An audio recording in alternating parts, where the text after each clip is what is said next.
Xin chào cô chú, xin chào các bạn, xin chào. Rồi nó dán hình dán tùm lum mọi người.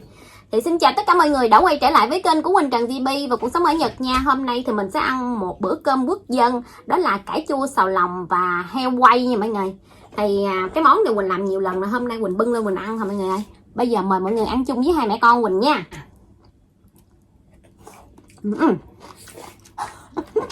Bỏ gấp miếng nào là cũng rớt. Trời ơi, lâu lắm rồi Quỳnh mới mua được cải chua tươi mà người ta muối á, về ăn liền á. Cái Quỳnh về Quỳnh xào luôn. Còn heo quay này thì Quỳnh quay bằng cái lò nội chiên không dầu nha.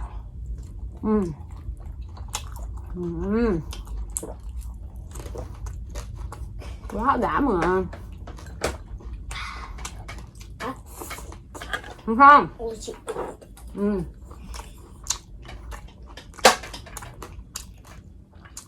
Nói chung mấy cái món mà đồ Việt Nam như thế này mà lâu lâu không thèm á, lâu lâu không ăn thấy nhớ mà, thấy nhớ là thèm hương vị mà.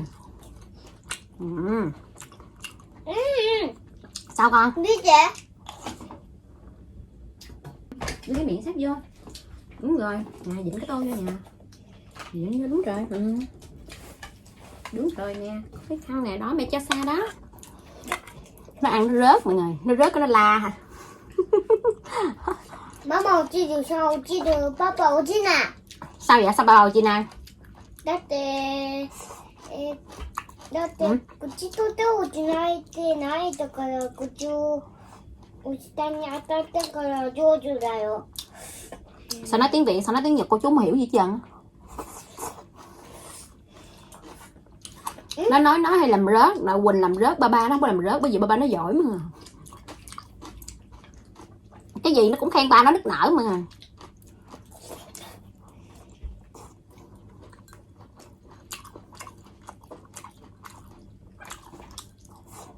Hồi xưa mọi người biết ở bên Việt Nam á, lâu lâu mà thèm heo quay á là đi ra ngoài mua mọi người.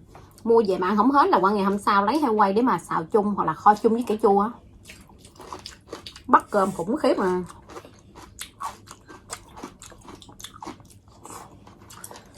Cải chua thì chua giòn, ai cũng mê.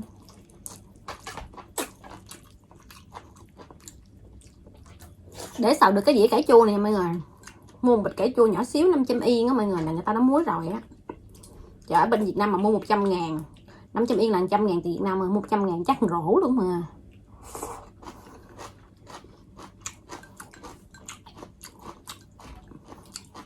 Nói chung bên đây là rau mình mua mắc mà.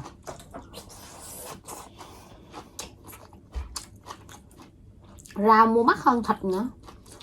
Thịt mà Quỳnh đang nói là thịt gà cho mọi người, ở nhà thịt gà là rẻ nhất nha. Một con gà, con gà dai á, nhiều con rẻ 3 con mọi người, 3 con 200.000, 3 con gà nhưng mà 200.000, cho thêm một rổ vô vậy 200.000. Là Quỳnh đang tính cái gà mà mình mua ở trên Việt Nam nha. Còn nếu mà mình mua gà non thì nó sẽ mắc hơn.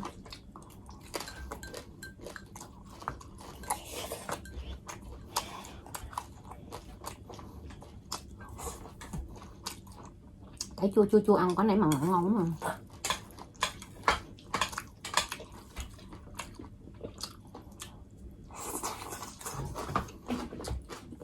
Món ăn đơn giản triệu người mê.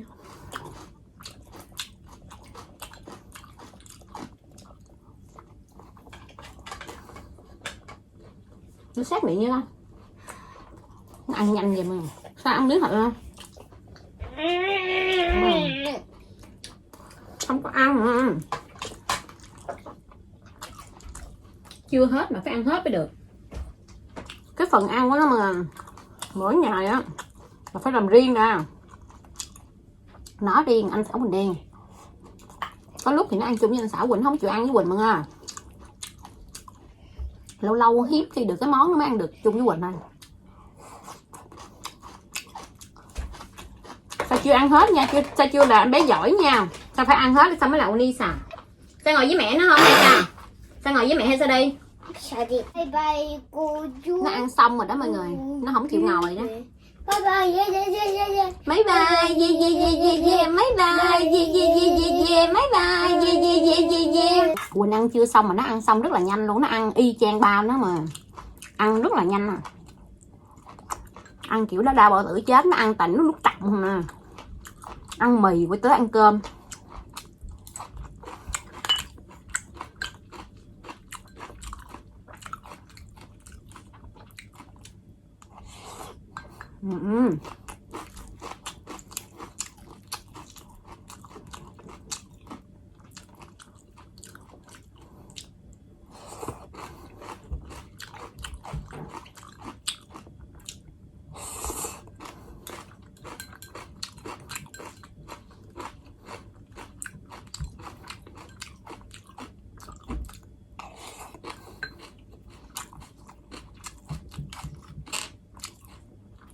Cái món cải chua này dễ ăn mà nấu được nhiều món lắm luôn.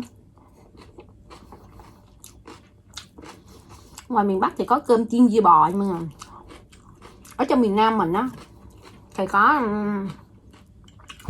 canh chua, cải chua. Quỳnh cũng mê lắm rồi.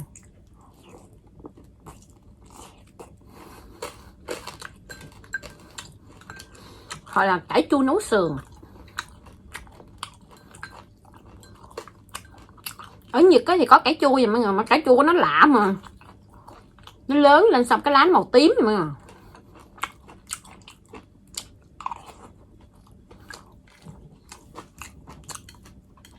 Nhưng mà ăn cải của mình vẫn thích hơn. Cái bẹ nó bự, lá thì không có nhiều. Còn cái cây cải bẹ của Nhật á, cái lá hầu như là bự nhiều mà cái cọng nhỏ xíu à.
Ăn một mình đó mà nó buồn, mà rủ ảnh vô hoài không có vô mọi người.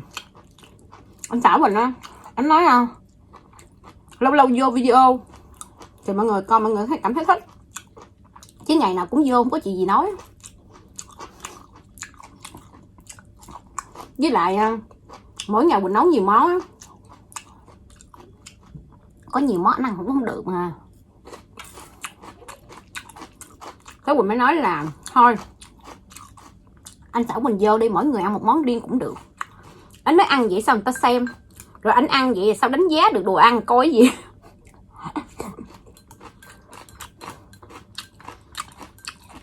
Hầu như ông ăn đồ ăn Nhật không mọi người.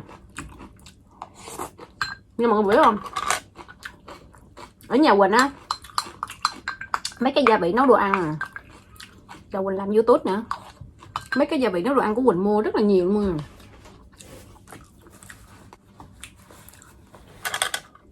Từ gia vị của Thái, rồi gia vị của Trung Quốc, gia vị Nhật, rồi gia vị Việt Nam nữa. Đã rồi.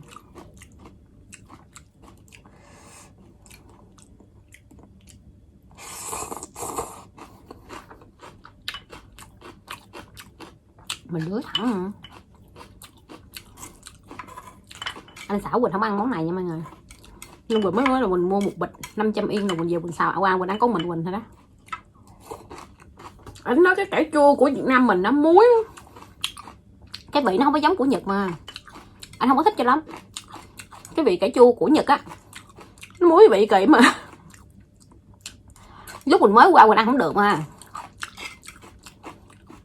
người ta không có muối với lại đường nằm để lên men nha mọi người, muối nước tương hay muối gì á. Với lại có nhiều cây á, khi mà người ta muối xong mình mua về, mình nói mình mua về mình ăn thử mọi người, lúc mới qua á thèm cải chua quá, trời, tao nói nhai hả, muốn rớt cái hàm răng mà.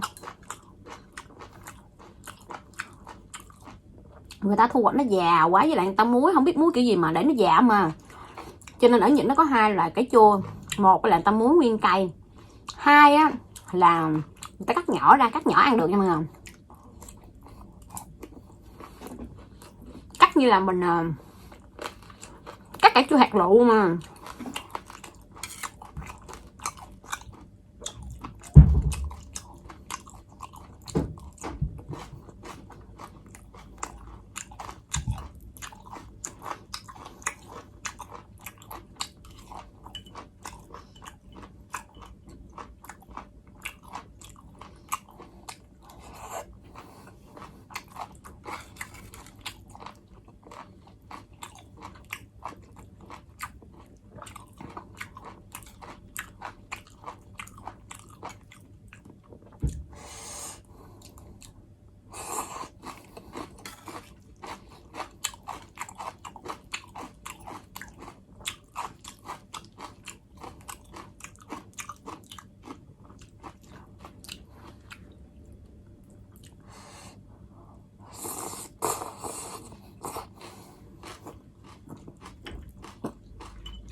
Hôm bữa Quỳnh ra Quỳnh quay tôm hùm đất cho mọi người xem á, Quỳnh quay ngày hôm trước, ngày hôm sau là ở Nhật nó bão mà, hết bão Quỳnh lòng ra Quỳnh coi mà không còn một con tôm hùm đất nào hết trơn, nó bị nước mưa mà người. Thì ở trong ruộng nó nhiều quá, nó bão tới mà nó nhiều, người ta xả nước ra ngoài cái mương, nó cũng đi theo con mương hết mọi người, không còn một con, dễ sợ rồi. Cho nên ngày hôm bữa mà mình đi trễ cái là mình không bắt được con nào mà.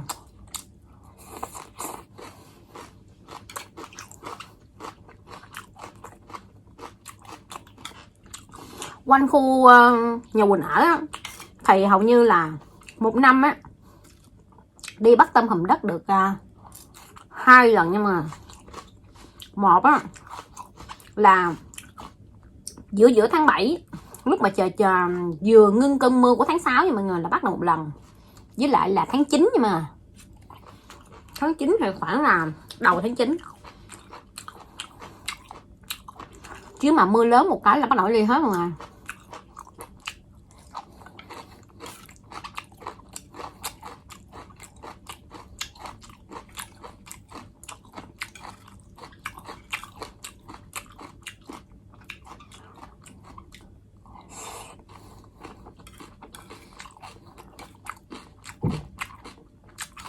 Nó nằm dưới con mương vậy chứ ở trên người ta trồng lúa mà, mình thấy nó có vô ruộng mà, nó không có phá lúa được của người ta.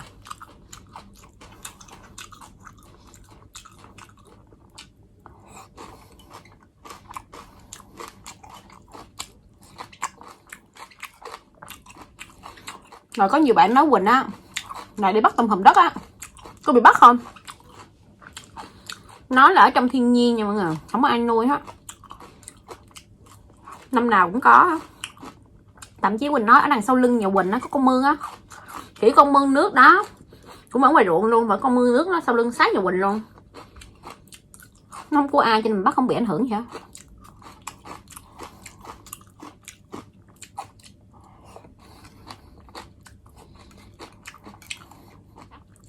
Cái vấn đề là làm cái con nó cực quá mà, về chà rửa rồi còn móc chỉ lưng nữa kia nữa, cho nên lâu. Bởi vậy ở Nhật á, Người ta thấy cực quá người ta không ăn nữa.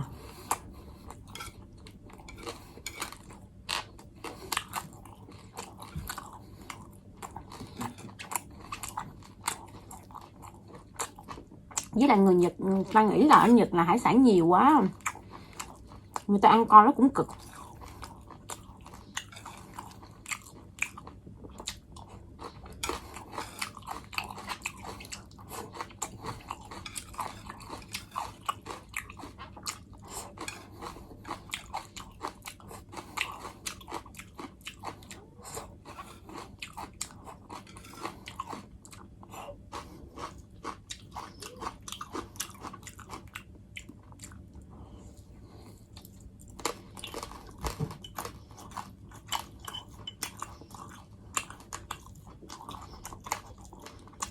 Quỳnh nướng bằng nồi chiên không dầu mà thì chỉ được vậy hả, chứ nó không có nở phồng lên được.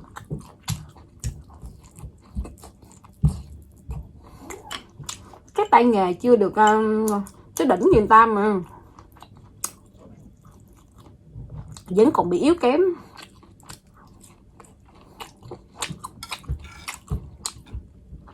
Mỗi ngày mình cố gắng nấu từ từ riết, mốt rút ra bài học coi cái nào là thành công là mình chia sẻ với mọi người nha.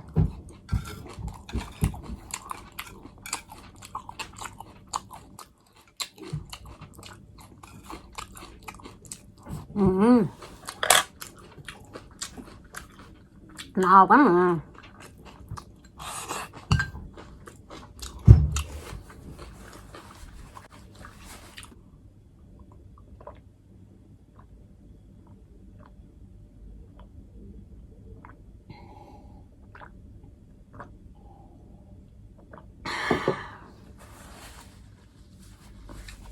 Thì cái video của Quỳnh đến đây cũng là sẽ kết thúc nha mọi người ơi. Quỳnh cảm ơn tất cả mọi người đã theo dõi hết cái video của Quỳnh. Nếu mọi người yêu thích cái kênh của Quỳnh, mọi người hãy bấm đăng ký, like, share ủng hộ kênh giúp Quỳnh nha.